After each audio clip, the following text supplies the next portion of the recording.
Greetings, Windmill. Welcome back to the Windmill 440. So, Mick Gordon doesn't usually sit still, but this time around he's a little static. And ironically, it's a soundtrack to Need for Speed, which doesn't exactly suggest anything static.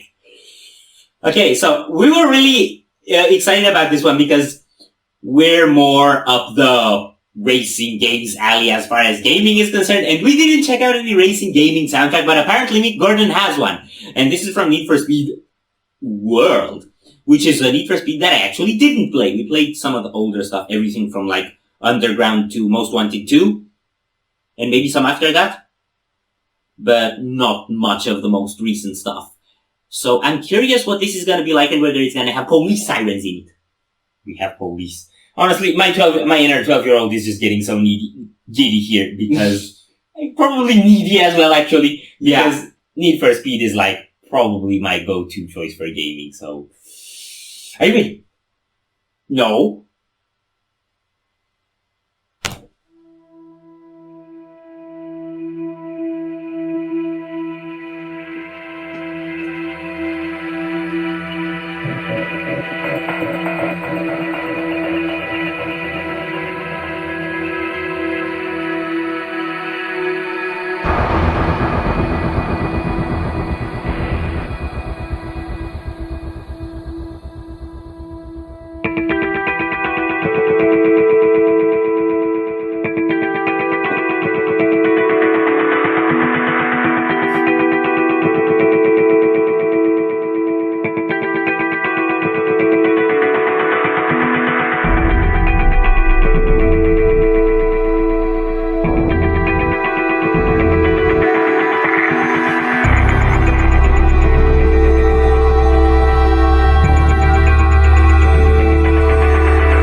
Okay, so this looks like it's gonna get into something. Let's comment on what happened so far. This could be anything from a game intro to a menu soundtrack, but it's definitely not a high-action soundtrack. Yeah, I think, okay, I don't remember for sure, but this might have been a suggestion from Medleys within Medleys. Yes, and I think he mentioned it's like an atmospheric song.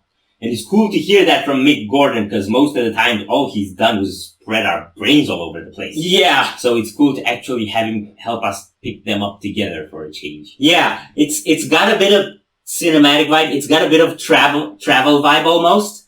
But it sounds like that's part of the image. Yeah, kind of. I don't really know what to make of it yet, but I know this is the kind of thing that playing a game would really stick with me. You know what? It's weird to say this is making me nostalgic because I never heard it before and I never played the game, and it's a pretty new game from what I know. But it is making me nostalgic because it does take me towards Need for Speed vibes, and that's what I've been playing the most between the ages of 4 and 19.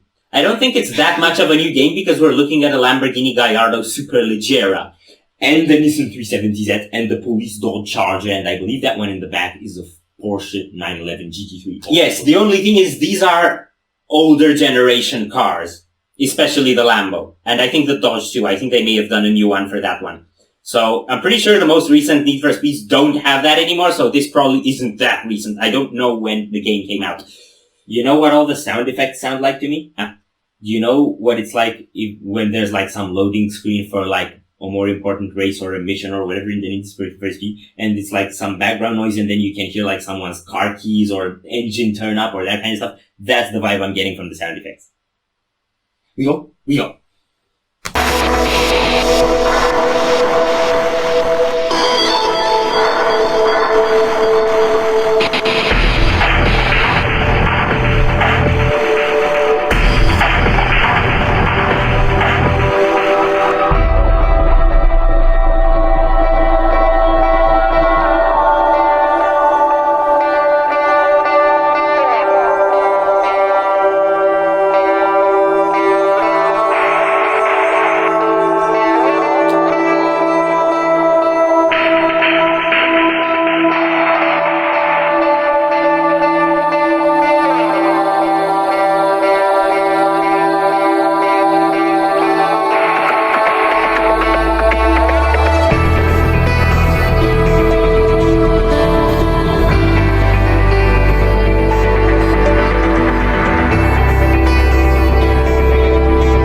Oh man, that was so cool. Yeah, I like that. I really like that.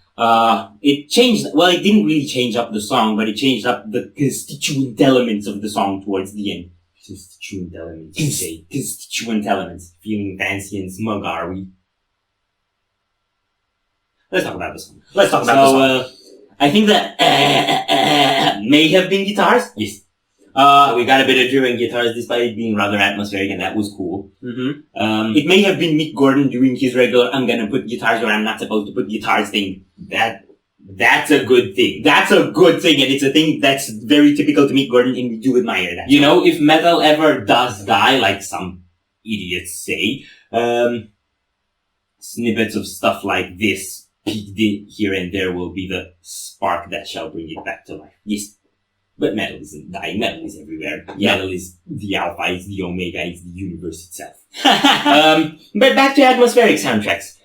Abstracting away from the fact that it's Need for Speed, this just feels like ambient cinematic music to me, and I can relate it to anything. Like, I close my eyes and try to see where it takes me, and just like scenery, I guess I could see Japanese scenery. Like, I could even associate to, like, martial arts soundtrack if you were to see, like, a modern martial arts movie or something like that. It got me there. It definitely gives, like, the modern kind of city vibe that you would associate with Need for Speed and with this image, so that's cool. And then it also gave me a bit of like futuristic sci-fi, but not the kind of like deep space sci-fi, more like the Coruscant sci-fi vibe. Oh! So I could place it in any of those stuff. I guess those are all kind of relatable, but it's just like taking the concept of what cinematic music is and piling together everything that can go with it, to some extent. So yes, I am criticizing you. I don't care. You don't care. We got some, like, female voices, choirs thingies at the end that are really cool. And what I want to say is also about the aesthetic and atmosphere, weirdly, actually reminds me of a band called Atmospheres. That's kind of cool. And also a bit of Muse stuff. I was gonna relate it to Muse. More recent Muse stuff, I would say. And it also reminded me of the track Celestial Notion by Within Progress, which you should check out. Oh yeah, definitely that one. In the one from Earthside. Entering the Light? Yes. So if you like this sort of atmospheric stuff, Entering the Light by Earthside and Celestial Notion by Within Progress. Particularly Celestial Notion by Within Progress. Particularly Earthside. Particularly Within Progress. If you enjoyed this reaction, we greatly appreciate the likes and shares. And if you want to see more, don't forget to subscribe with bells on. Thank you very much for stopping by. We hope you enjoyed your stay, and we'd love to see you back at the Windmill very soon. Hope to see ya.